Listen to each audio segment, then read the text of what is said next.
You hear the crack before you feel the full pain. One wrong step on loose stone. One fall during a hunt, one strike from an animal. And suddenly your leg will not hold you. There is no ambulance, no x-ray, no cast. No surgery waiting beyond the trees, only pain, swelling, cold fear, and the people around you. So how did ancient humans survive broken bones?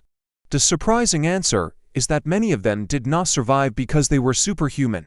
They survived because human bodies can heal, and because other humans helped them stay alive long enough for healing to happen. A broken bone in the ancient world was dangerous for obvious reasons. It hurt, it made movement difficult or impossible. It could keep you from hunting, gathering, climbing, escaping, or carrying a child. If the skin was broken, infection became a serious threat. If the bone was badly displaced, healing could fail. And if the injury happened far from shelter, the first challenge was not medicine, it was getting home alive. That the first clue comes from your own body. Bone is living tissue.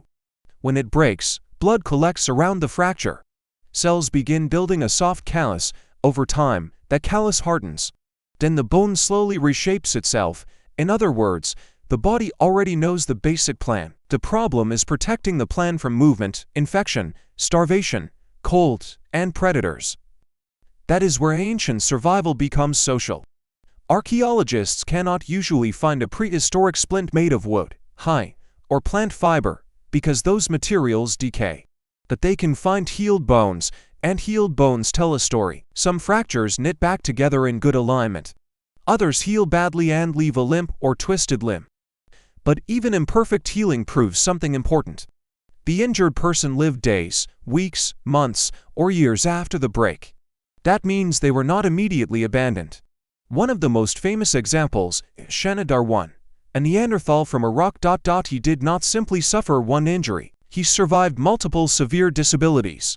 His right arm and shoulder were badly damaged, he likely had vision loss in one eye.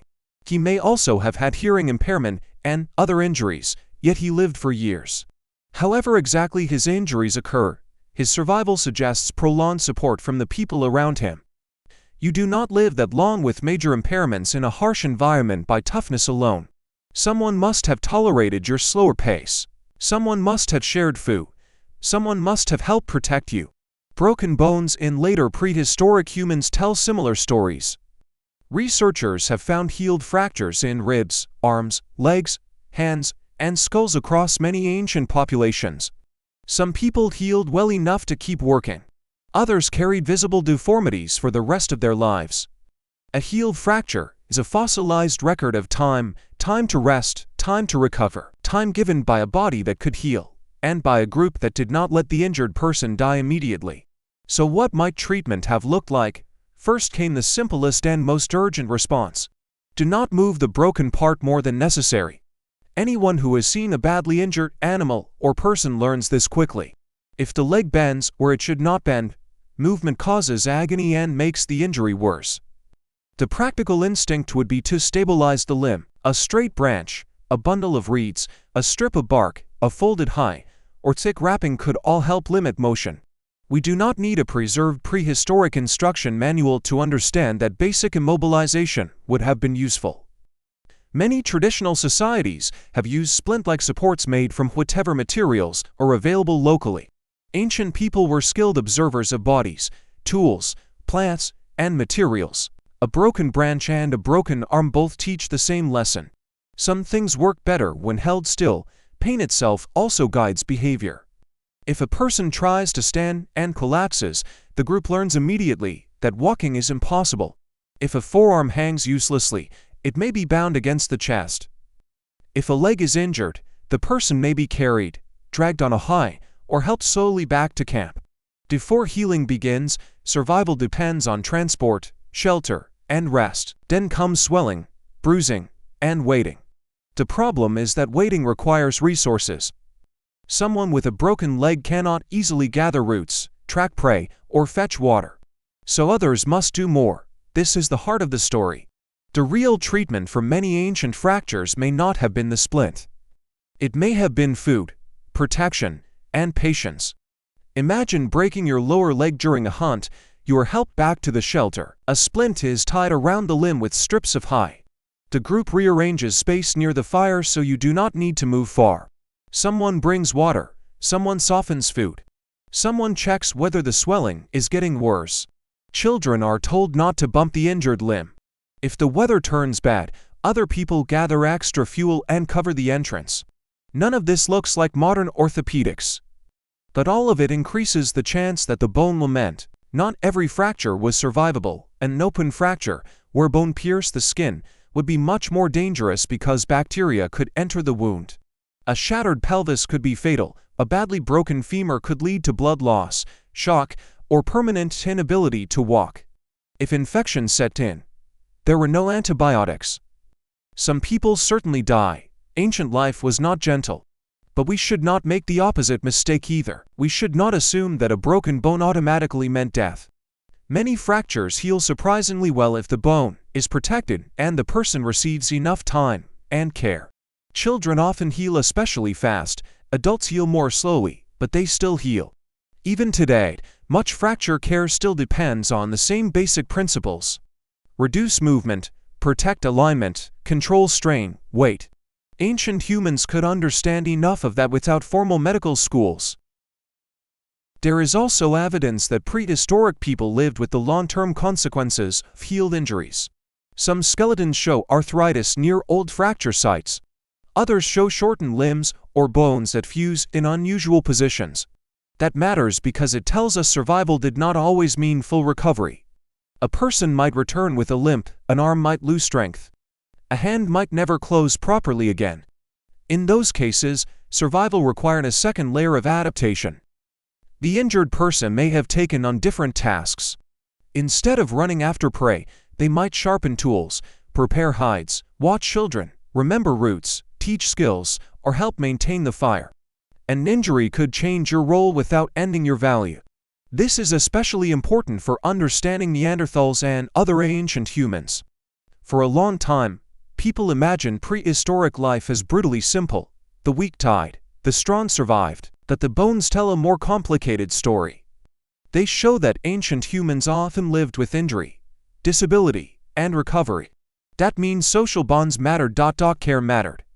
And usefulness was not measured only by speed or strength. Another part of broken bone survival is knowledge. How tight should a binding be? Too loose and the limb moves. Too tight and blood flow suffers. When should a person stay completely still? When can they begin using the limb again? When does swelling suggest a dangerous problem? No written notes preserve those answers. But ancient knowledge did not need paper. It lived in memory. Someone had seen a fracture before. Someone remembered what helped. Someone remembered what made things worse. That experience could be passed along as demonstration and warning. This is how much ancient medicine probably worked, not as abstract theory, but as remember outcomes. Do this. Do not do that. Default text it helped last time, and sometimes the treatment may have included more than immobilization. Cool mud, water, or damp cloth-like plant material might have soothed swelling, though direct evidence is almost impossible to preserve. Certain plants may have been used for pain or inflammation, but specific claims are often difficult to prove archaeologically. We should be careful here. Ancient people were observant, but not magical. Some remedies probably helped. Some did nothing, some may have caused harm. The strongest evidence is not a miracle plant. It is healed bone. That is the material proof. Now think beyond the fracture itself. What happens at night? The injured person cannot run if a predator comes close. They may struggle to reach warmth, food, or safety. That makes group living even more important. A camp offers something an isolated person does not have: watchers, carriers, fire tenders, people who can react when you cannot. The most important orthopedic technology of prehistory may have been other humans. This becomes even clearer when we think about old injuries that healed long before death. Some individuals survived not just the first dangerous week, but the entire slow arc of recovery. That could take months. Severe fractures do not heal in a few days. A community able to sustain an injured person through that period was doing something profoundly human. Not merely surviving nature, creating a buffer against it. This is the counterintuitive truth. Ancient humans did not survive broken bones because life was harder and therefore people were somehow tougher. They survived because bodies heal best when stress is reduced, and groups can reduce stress. The body knits the bone, the group protects the body. That partnership may have saved countless lives long before hospitals existed. Today, a fracture can bring sirens, imaging scans, metal plates, physical therapy, and pain medicine. In the ancient world, it brought something older. Hands lifting you off the ground, branches tied into a splint. A place near the fire, food brought to your side. A slower life while the bone rebuilt itself. You hear the crack before you feel the full pain. Then comes fear. Then comes waiting. And then, if you are fortunate, the quiet work of healing begins. Not because you are alone in the wild, but because you are not. If you enjoyed this journey into the distant past, subscribe for more stories about ancient humans and human evolution.